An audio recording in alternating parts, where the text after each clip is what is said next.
अस्सलामु अलैकुम वरहमतुल्लाहि वबरकातुहू। ज़ात ग्रामी अनवारुल कुरान डॉक्टर मलक ग़ुलाम मुर्तज़ा शहीद रहमतुल्लाह अलैह ने तसनीफ़ फरमाई है और इसमें हम सीरीज़ वाइज चलते आ रहे हैं। आज जो हम पढ़ेंगे वो है इंसानी नफ्सियात और गुमराही के असबाब। इस मुकाम पर कुरान मजीद सिर्फ हराम चीज़ों की निशानदही करने पर इक्तफ़ा नहीं करता, बल्कि इंसानी नफ्सियात का खूबसूरत तजर्बा करते हुए गुमराही के असबाब भी बयान फरमा रहा है। पहला सबब क्या है? जमहूरियत।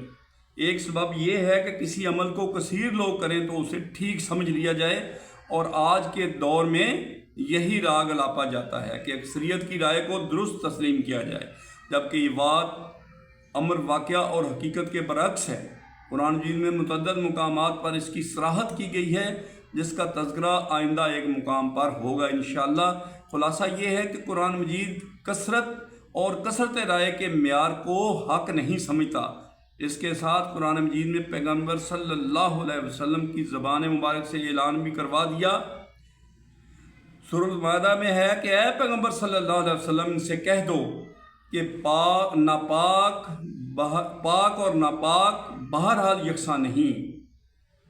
ख्वाह नापाक की बहुतात तुम्हें एक कितना ही फरेफ्ता करने वाली हो।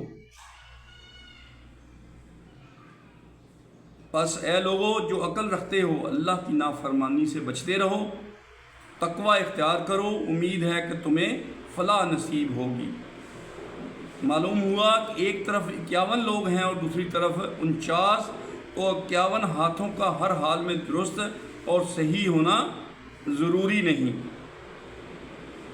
पहले हर बात पे हम सोचते थे, अब फ़क्त हाथ उठा देते हैं।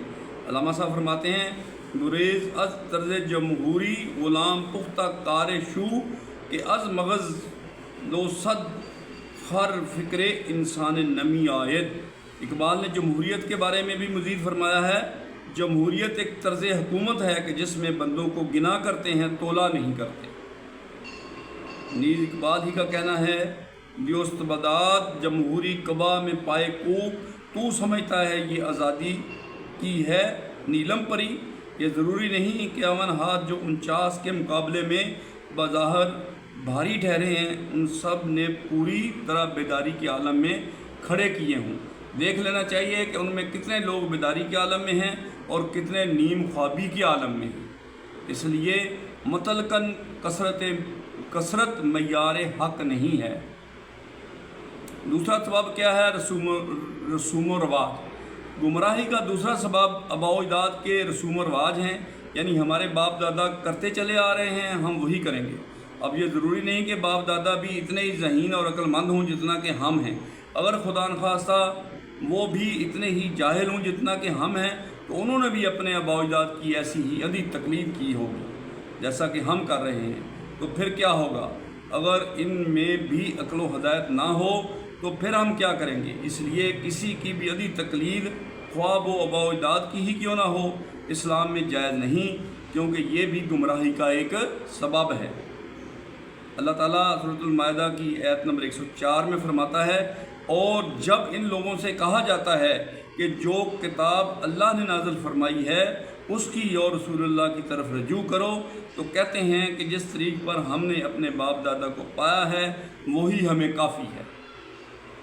भला अगर उनके बाप दादा ना तो कुछ जानते हों और ना सीधे रास्ते पर हों तब भी, तो ज़ात ग्रामी ये आज का हमारा लेसन है कि मेयार को परखने के लिए इंसानों की तादाद अगर ज़्यादा हो तो वो कोई बात नहीं है, उनका सही होना ज़रूरी है, उनका दुरुस्त होना ज़रूरी है। एक सही है, एक गलत है।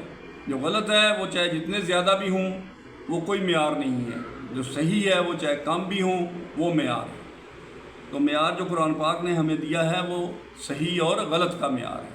ज़ात ग्रामी अल्लाह ताला हमें इस कुरान पाक पर अमल करने की तौफीक अता फरमाए, और जब भी कभी ऐसा मौका आए कि आपको चुनाव करने का मौका मिले, चाहे जमहूरियत के हिसाब से भी मिले, तो आपने दुरुस्त आदमी को, दुरुस्त शख्स को ووٹ دینا ہے، یعنی چناؤ کرنا ہے، یہ اللہ کا حکم ہے۔